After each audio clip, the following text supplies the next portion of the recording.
Throughout the history of the Soviet Union, millions of people suffered political repression, which was an instrument of the state since the October Revolution. It culminated during the Stalin era, then declined, but it continued to exist during the Khrushchev thaw, followed by increased persecution of Soviet dissidents during the Brezhnev stagnation, and it did not cease to exist until late in Mikhail Gorbachev's rule when it was ended in keeping with his policies of glasnost and perestroika. Secret police had a long history in Tsarist Russia. Ivan the Terrible used the Oprichina, while more recently the Third Section and Okrahana. Early on, the Leninist view of the class conflict and the resulting notion of the dictatorship of the proletariat provided the theoretical basis of the repressions. Its legal basis was formalized into the Article 58 in the Code of Russian SFSR and similar articles for other Soviet republics. At times, the repressed were called the enemies of the people. Punishments by the state included summary executions, sending innocent people to gulag, forced resettlement, and stripping of citizens' rights. Repression was conducted by the Cheka and its successors, and other state organs. Periods of the increased repression include Red Terror, collectivization, the Great Purges, the Doctor's Plot, and others. The secret police forces conducted massacres of prisoners on numerous occasions. Repression took place in the Soviet republics and in the territories occupied by the Soviet Army. During World War II, including the Baltic states and Eastern Europe, state repression led to incidents of resistance, such as the Tambov Rebellion. The Soviet authorities suppressed such resistance with overwhelming military force.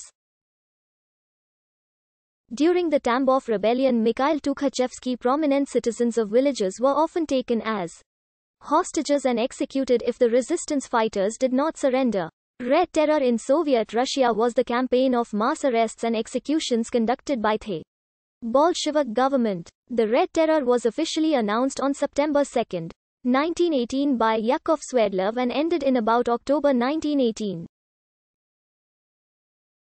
However, Sergei Melganov applies this term to repressions for the whole period of the Russian Civil War, 1918 to 1922.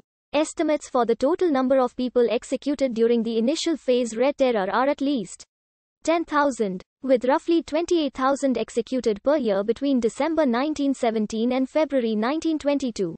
Estimates for the total number of lives lost during this period range from 100,000 to 200,000. Collectivization in the Soviet Union was a policy pursued between 1928 and 1933 to consolidate individual land and labor into collective farms. The Soviet leaders were confident that the replacement of individual peasant farms by kolkhozy would immediately increase food supplies for the urban population, the supply of raw materials for processing industry, and agricultural exports generally. Collectivization was thus regarded as the solution to the crisis in agricultural distribution that had developed since 1927 and was becoming more acute as the Soviet Union pressed ahead with its ambitious industrialization program. As the peasantry, with the exception of the poorest part, resisted the collectivization policy, the Soviet government resorted to harsh measures to force the farmers to collectivize. In his conversation with Winston Churchill, Stalin gave his estimate of the number of kulaks who were repressed for resisting Soviet collectivization as 10 million, including those forcibly deported. Recent historians have estimated the death toll in the range of 6 to 13 million. The Great Purge was a series of campaigns of political repression and persecution in the Soviet Union orchestrated by Joseph Stalin in 1937-1938. It involved the purge of the Communist Party of the Soviet Union, repression of peasants, deportations of ethnic minorities, and the persecution of unaffiliated persons, characterized by widespread police surveillance, widespread suspicion of saboteurs, imprisonment, and killings. Estimates of the number of deaths associated with the Great Purge run from the official figure of 681,692 to nearly 1 million. Population transfer in the Soviet Union may be divided into the following broad categories. Deportations of anti-Soviet categories within the population. who were often classified as enemies of the workers. Deportations of nationalities, labor force transfer, and organized migrations in opposite directions in order to fill the ethnically cleansed territories. In most cases, their destinations were underpopulated and remote areas.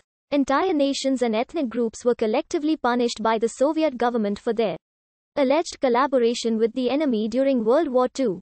At least 9 distinct ethnic linguistic groups, including ethnic Germans, ethnic Greeks, ethnic Poles, Crimean Tatars, Balkars, Chechens, and Kalmyks, were deported to remote and unpopulated areas of Sib.